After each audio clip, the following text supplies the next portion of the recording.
Hey folks, Michael McFarland here, sitting in my corner, giving you the Lake Fork Daily Rundown for March 17th, 2020. Water temperatures. This morning, crack of dawn, 57.7. That's the subsurface, the first 18 inches. End of the day, 59.1. We've had a few days of really not cold fronts, but rainy, cloudy, gloomy, light winds, variable winds from the east. And it's been a little bit cooler, and it's taken a little bit of temperature out of the lake, but nothing to really change things. In fact, the MLF are struggling a little bit in the morning. All of us are grinding still, but the fishing's awesome. All right. Lake Clarity, Lake Fork Green, where I'm fishing, main body, even in the backs of the places that I'm going, is pretty doggone clear. I'm seeing at least 1.5 feet to 2 foot of visibility. West side is where I'm focusing on more of my fishing, and there's not as many bedfish or fish up on the west side as the east side. East side always comes first, but that's changing too. You've already had that wave come in, and believe it or not, spawn. That's right. Them females don't mess around. They spawn with the moons, the full and the new. But once they decide to come in, they don't all spawn on the moon. But when they come in, they literally come in a day or two, 24, 48 hours. They're done and they're out. Lake level, 402.84, and still gates closed. I'm saying the word stable with it. It's not stable. It's 402.74 yesterday. It means it came up a whole inch in 24 hours. That's great. There's nothing wrong with that. That's perfect this time of year. Rising water rises fish. They're coming. They're coming fast. Folks, McFarland Fishing is doing pretty well this season already. We are catching a big fish, at least one big fish every day. We're having good fishing, reasonable numbers. It's still a grind. It's not wide open.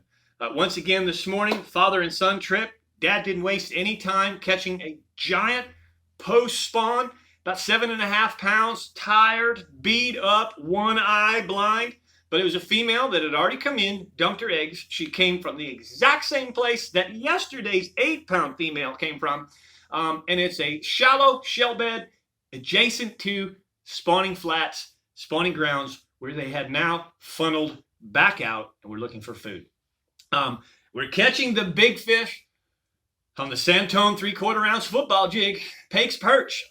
I'm sure there's some other colors that you could probably catch them on. But boy, I just love that Pake's Perch. It's really the orange that's in it. And remember, I trailer that with a Rage Craw 4-inch. It's the lobster, not the regular Rage Craw.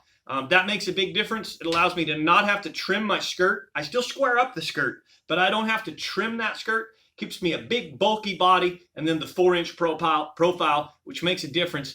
That's catching the big fish. Did a little bit of chopstick fishing today and caught some, grabbed a few here and there.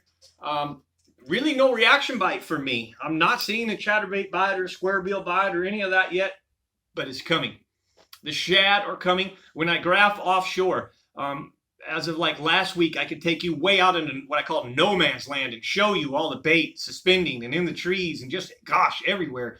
Well, now it's coming.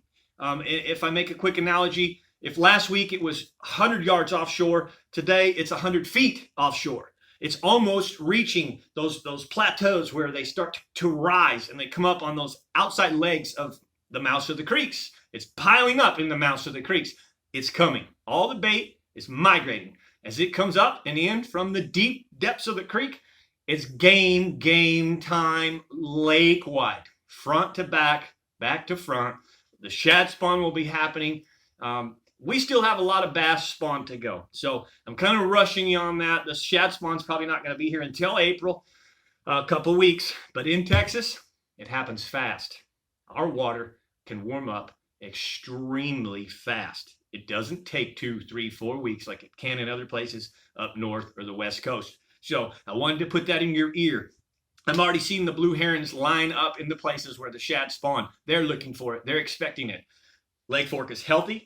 And MLF has proven that. The Goat Lake, I promise,